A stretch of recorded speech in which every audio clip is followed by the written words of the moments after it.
Alright, Lanta, so today, continuing on with the beating guild quest with a 1 out of 5 team type of challenge, more so a guide on how to actually do and attempt these guild quests. Today, we are tackling the Melee REAPER guild quest. Now, this one is quite easy, and this is the team that we have set up today. Very basic build, and you have seen us use teams like this in the past. Essentially, Aizen is going to be our Vortex character to keep the enemies in place.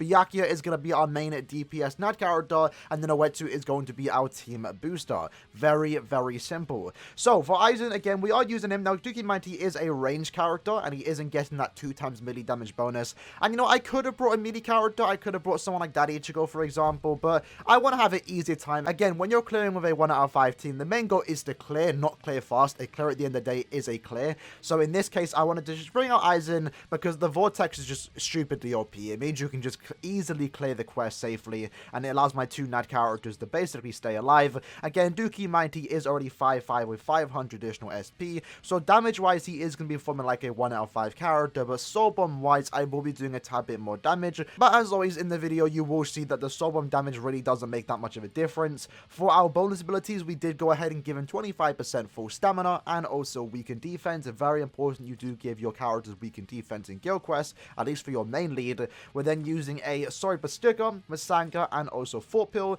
and then we have, you know, a couple just recharge links essentially, right? 14 recharge, 16% strong attack damage, doesn't really matter, but we're just going for anyway since I have them. 14 strong attack recharge and 16% full stam, and then also 12% recharge and 80% last ditch in the potential unfortunate chance we do actually die.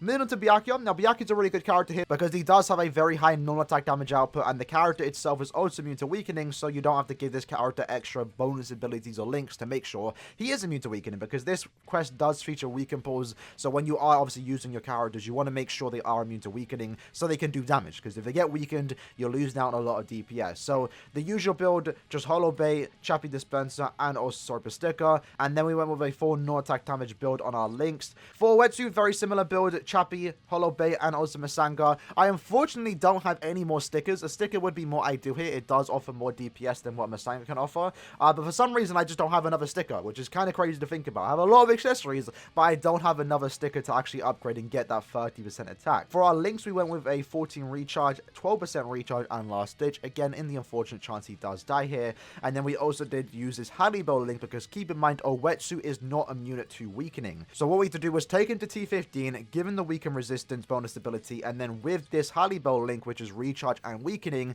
it's going to allow my Owetsu to do damage because he's not going to get inflicted by weakening, and he will also keep that boost active so we can do as much damage as possible. If you don't own someone like Owetsu, someone like Daddy Ichigo, the Spirit Society Chad's going to be very good here. Chad is the best boost option, and then if you don't have someone like this Byakuya, then bring any other Nad Sorry killer out there. There's actually quite a few. On the top of my head, the Desert Yoruichi and also the 1000 Year Blood of Grimjow would be good characters here. I just haven't worked on them, which is why I'm not actually using them. But with that said, that's the team, and let's jump into it.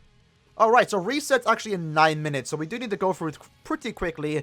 So one thing you need to keep in mind is that we do want to... Oh, we're taking a bit of damage there. We are choking. So we're going to keep the SA2 active. That's our main goal. We're going to kind of just sit here so we can stay away from the weakening pools. When the SA2 does wear off, we want to use our strong attacks to keep our enemies safe, or our teammates safe, sorry.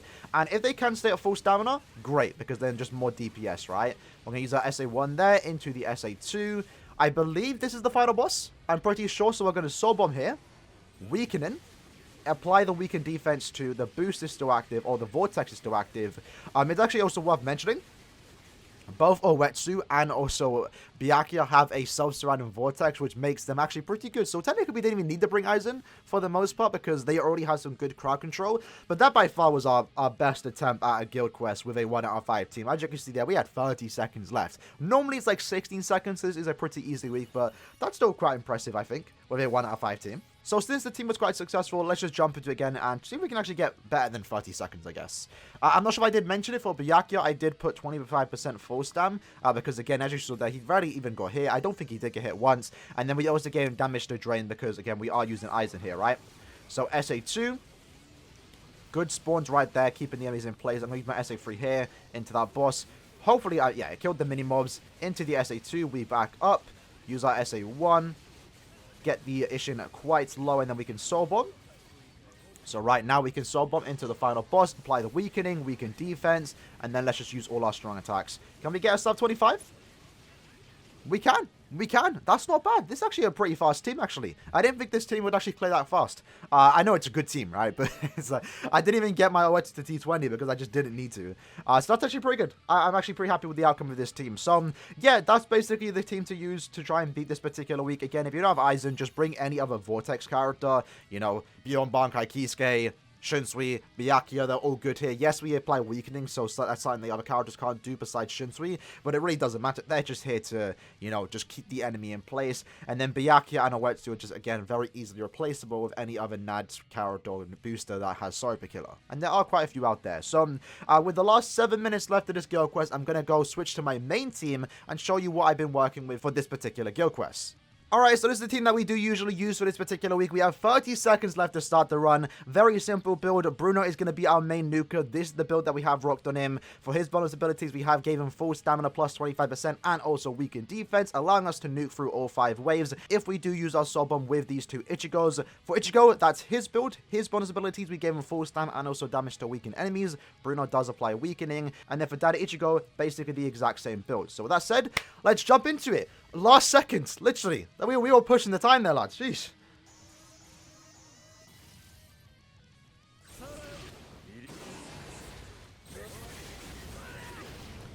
Finally. Alright, so that is what I usually normally get. It took like maybe like 20 minutes to reset, which is why I don't usually like teams like this. Even though Bruno is a really good nuke, my team isn't consistent on getting like sub 3 seconds, for example. But that's what I've been going for right now. We're currently in A-League, so I'm not going to like try and reset any longer than that. Sub 3 seconds is good enough in my opinion for this particular week. So with that said, lads, that was the video for today, trying out the 1 out of 5 guild quest team. Mission completed successfully in my opinion. We had like around 30 so seconds left. That was actually really good. 35 seconds left actually.